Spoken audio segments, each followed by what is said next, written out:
Hello guys, welcome to our YouTube channel Code Buddy. आज हम अपनी पाइथन की ड्रैगन सीरीज को कंटिन्यू करेंगे और आज जो हम टॉपिक करने वाले हैं वो है फंक्शंस इन पाइथन। तो सबसे पहले हम फंक्शंस की डेफिनेशन देख लेते हैं। A function is a set of statements that takes input, do some specific computation and produce output. तो फंक्शन की डेफिनेशन क्या है कि फंक्शन हमारे पास एक ब्लॉक ऑफ स्टेटमेंट्स होती हैं जिसको हम कुछ इनपुट देते हैं, इनपुट डेटा। देन फंक्शन क्या करता है कि उस पर कुछ कैलकुलेशंस करता है और उन कैलकुलेशन के बाद हमें आउटपुट में कुछ वैल्यू रिटर्न करता है। तो ये है सिंपल डेफिनेशन एक फंक्शन की। अब क्वेश्चन ये है कि हमें फंक्शन की नीड क्यों है, हमें क्यों फंक्शंस को क्रिएट करने की जरूरत पड़ी। तो इसको समझाने के लिए मैं एग्जांपल लेता हूँ। फॉर एग्जांपल मेरे पास एक प्रोग्राम है। इस प्रोग्राम में मैं क्या कर रहा हूँ, मैं कुछ नंबर्स का फैक्टोरियल निकाल रहा हूँ और ये फैक्टोरियल मेरा 5 लाइंस में निकल जा रहा है किसी भी नंबर के लिए।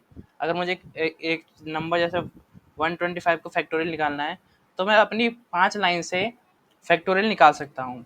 अब यही चीज़ मुझे कोड प्रोग्राम में 10 टाइम्स करनी पड़ रही है और वो भी अलग अलग जगह पर।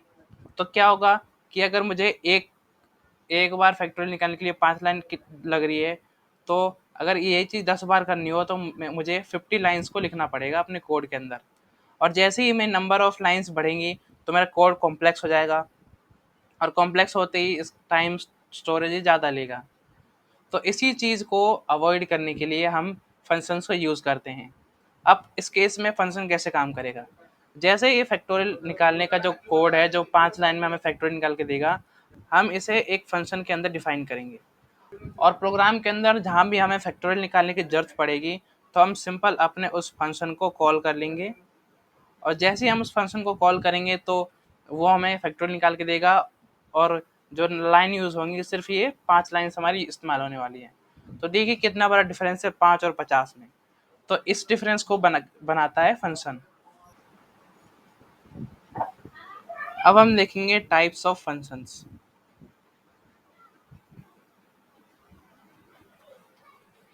किसी भी प्रोग्रामिंग लैंग्वेज में जो फंक्शन होते हैं वो बेसिकली दो टाइप के होते हैं।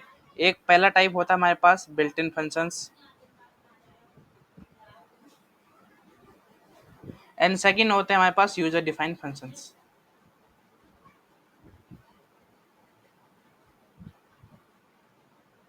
अब एक एक करके इनको देखेंगे कि ये क्या होते हैं। सबसे पहले built in functions.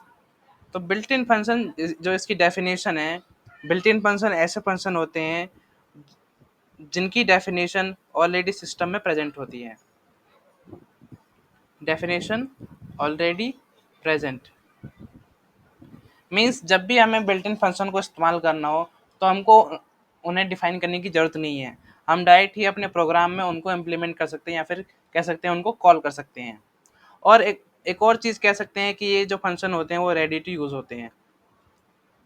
Ready to use मतलब वही बात कि हमें उनको डिफाइन करने की ज़रूरत नहीं है, हमें सिर्फ उनकी कॉलिंग करनी है।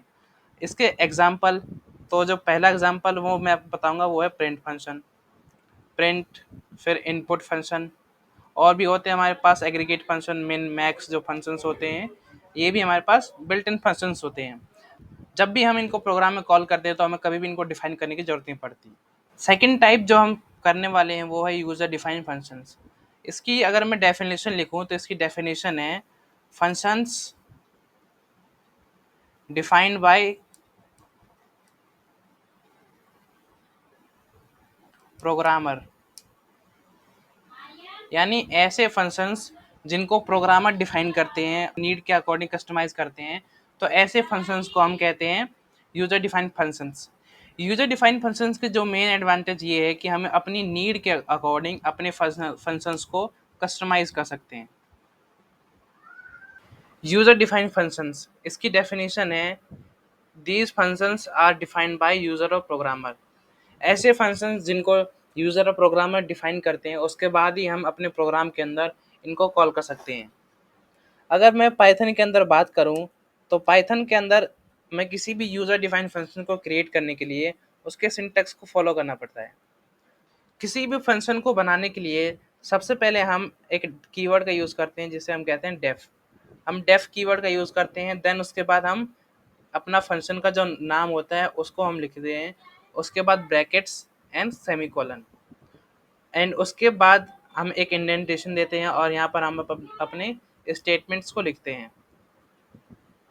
तो ये एक सिंटैक्स है पाइथन के अंदर यूजर डिफाइंड फंक्शन को क्रिएट करने के लिए। इसके एलिमेंट्स को मैं एक एक करके आपको बताता हूँ। ये जो डेफ है इसको हम कहते हैं डेफ कीवर्ड। जब भी हमें यूजर डिफाइन क्रिएट करना हो तो अगर हम डेफ कीवर्ड यूज नहीं करेंगे तो हमें एरर मिलेगा। और यहाँ पर हम लिखते हैं अपना फंक्शन का नाम, फंक्शन नेम, और ये जो ब्रैकेट्स के अंदर है यहाँ पर हम पास करते हैं पैरामीटर्स, क्योंकि इसकी डेफिनेशन में फंक्शन की डेफिनेशन होती है कि हम फंक्शन को कुछ इनपुट देते हैं और ये जब भी उसमें कैलकुलेशन करता है। तो इनपुट देने का क्या सोर्स है, इनपुट देने के लिए हम पैरामीटर्स का यूज करते हैं। देन उसके बाद है ये कोलन। कोलन के बाद हमें यहाँ पर कुछ इंडेंटेशन देनी पड़ती है। इंडेंटेशन के बाद हम यहाँ पर अपनी जो स्टेटमेंट ब्लॉक है उसको डिफाइन करते हैं। इसका एक एग्जांपल देख लेते हैं। अब हम क्रिएट करेंगे एक फंक्शन जो कि दो नंबर्स को ऐड करेगा। Function to add two numbers, ऐसा यूजर डिफाइंड फंक्शन जो कि दो नंबर्स का सम करेगा। तो सिंपल हम एक पहले तो हम एक बॉक्स बना लेते हैं क्योंकि उसके अंदर ही हम अपना कोड लिखने वाले हैं। बॉक्स बनाने के बाद सबसे पहला स्टेप क्या होगा, सबसे पहला स्टेप होगा हम अपने कीवर्ड को यूज़ करेंगे, डेफ कीवर्ड को। डेफ कीवर्ड को यूज़ करने के बाद अगला हम लिखेंगे अपना फंक्शन नेम। नेम जो है वो अपने वर्क से रिलेटेड लिखना है। जैसे यहाँ पर अगर हम एडिशन कर रहे हैं तो हम यहाँ पर इसका नाम ले लेते हैं एडिशन। फंक्शन का जो नाम रखा हमने एडिशन। उसके बाद इसके अंदर हमें इनपुट देने हैं। इनपुट हम कैसे देते हैं, इनपुट हम देते हैं पैरामीटर्स की मदद से। तो एक्स और वाई जो है ये इनपुट वेरिएबल्स हैं, इनका जो सम है हमें रिटर्न करना है। देन हम यहाँ पर रिटर्न करेंगे एक्स प्लस वाई। अब यहाँ पर हमारा काम खत्म हो गया, हमारे यहाँ पर फंक्शन क्रिएट हो गया। अब इसके बाद हम इस फंक्शन को इस्तेमाल करेंगे। तो सबसे पहले हम पहले एक वेरिएबल बना लेते हैं ए और बी, जिसके अंदर कुछ नंबर को हम डिफाइन करेंगे। ए में हमने लिया 7, बी में लिया 2। अब हमें इन दो नंबर्स का सम चाहिए, तो हम यहाँ पर अपने यूजर डिफाइंड फंक्शन को यूज़ करेंगे। तो सबसे पहले हम एक वेरिएबल ले लेंगे जिसमें हम अपने जो रिजल्ट आएगा उसको स्टोर करेंगे, जो कि हमने लिया सी। देन उसके बाद अपने फंक्शन को कॉल करेंगे एडिशन, और उसके अंदर अपने जो वेरिएबल्स हैं उनको पास करेंगे ए और बी। अब पास करने के बाद हमारा काम खत्म हो गया। अब सिंपल हम इसको प्रिंट कर लेंगे, प्रिंट सी। इतना लिखने के बाद जो हमें आउटपुट मिलेगा, रिजल्ट वो मिलेगा हमें 7 + 2 = 9। तो 9 हमें इस प्रोग्राम का आउटपुट मिलने वाला है। इसकी वर्किंग मैं समझा देता हूँ। सबसे पहले हमने अपने डेफ कीवर्ड को लिखा, देन उसके बाद हमने अपने फंक्शन को डिफाइन किया। एक चीज़ और इम्पोर्टेंट है कि जो ये पूरा ऊपर वाली जो हेडर होती है इसको हम कहते हैं फंक्शन हेडर। फंक्शन हेडर ये बहुत एग्जाम्स में या फिर इंटरव्यू में पूछा जाता है कि वो फंक्शन की डेफिनेशन की जो फर्स्ट लाइन होती है उसको क्या बोलते हैं, तो उसको बोलते हैं हम फंक्शन हेडर।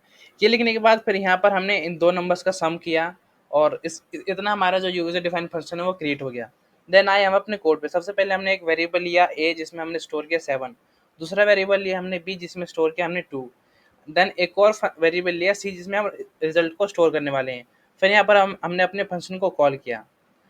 अब हमने अपने फंक्शन को कॉल किया तो क्या होगा कि ये जो कॉलिंग है ये हमें यहाँ पर ले जाएगी। यहाँ पर हमने कॉल किया तो हमारी जो लाइन है वो उधर चली गई। फिर उसके बाद यहाँ पर दो नंबर्स का सम करके ए और बी जो दो नंबर्स है इनका सम हमें सी में मिलने वाला है। देन उसके बाद हम इसके रिजल्ट को प्रिंट करते हैं। तो प्रिंट करने के बाद हमें आउटपुट में मिला 9। तो इस तरीके से हमारे जो यूजर डिफाइंड फंक्शन है वो काम करते हैं।